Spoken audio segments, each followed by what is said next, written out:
The noun is probably the easiest part of speech to identify and to use.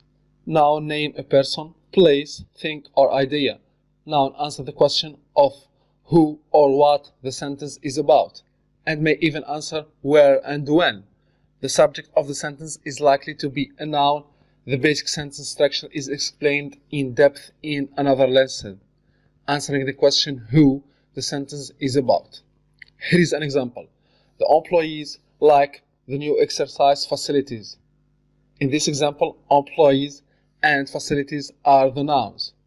Employees name a person, in this case a group of people, and answer the question who like the facilities. So, it is the sentence subject. Facilities is a noun because it names a place and answer the question employees like what. Employees and facilities are also examples of concrete nouns. We can touch, see, hear, taste, or smell things that are concrete. Now look at this sentence. Compassion is necessary for empathy. Who and what is the sentence about? Compassion, so it's a noun and the subject of the sentence. Empathy is a thing, so it too is a noun. But these are abstract nouns. We can't touch, see, hear, taste, or smell compassion or empathy. You might be able to see a compassionate act, but not compassion itself. Whether concrete or abstract, employees, facilities, compassion, and empathy are referred to as common nouns because they are non-specific or generic. On the other hand, the name of a specific person, place, thing, or idea is a proper noun.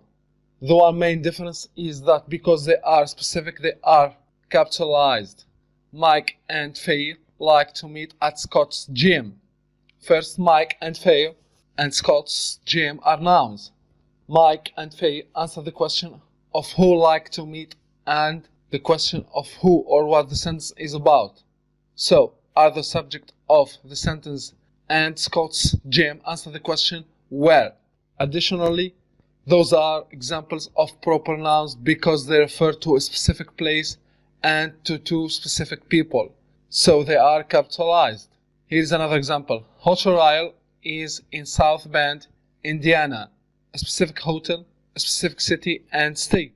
So those proper nouns also need to be capitalized. Overall, to capitalize or not is an easy decision. However, a couple of situations for which the decision may not be as easy need to be mentioned. Should M-O-M as mom be capitalized or begin with a lowercase m? What about E-A-S-T as east? The correct answer for both of those is it depends. It depends on how each word is used. Tell mom that I will be home late. In that example, the word mom replaces a name.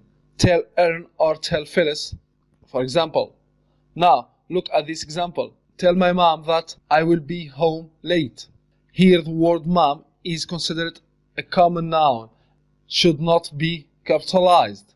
Here is a way to check. You don't say, tell my Aaron or my Phyllis. That test will help you decide if the word should be capitalized. This is also true for other family relationships words, such as dad and sister. Now, what about the location? If east, south, north, west are used as directions, then they are not capitalized. Drive east on Main Street, lowercase e is correct. However, if a specific location is being referred to, then it should be capitalized. As in this example, I live in the east. Another grammar term related to nouns is collective nouns, a noun that refers to a group. The grammar issue is understanding if that noun is singular or plural. For example, the audience expressed its or their agreement with a prolonged applause. Audience is an example of a noun answering the question who, but it's collective noun. Do you look at audience as one group applauding together? Probably so. It's considered singular. which means it needs a singular reference. Audience eats rather than audience there. Agreement of number is discussed in another lesson.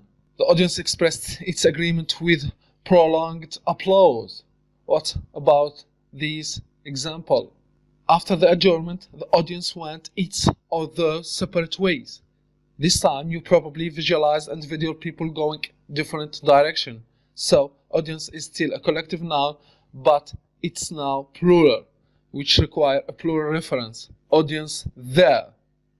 After the adjournment, the audience went their separate ways. Collective nouns, a group acting as one or group composed of individuals, each doing something different. If that sounds awkward, you could revise it to say the audience members. Now it's definitely plural. So to summarize, nouns identify who, what, and even occasionally when and where, can be concrete or abstract, common or proper, and collective. The subject of the sentence is frequently a noun. They may also be direct or indirect objects, objects of preposition, and subject complements. Each of these uses is discussed in another segment of the course.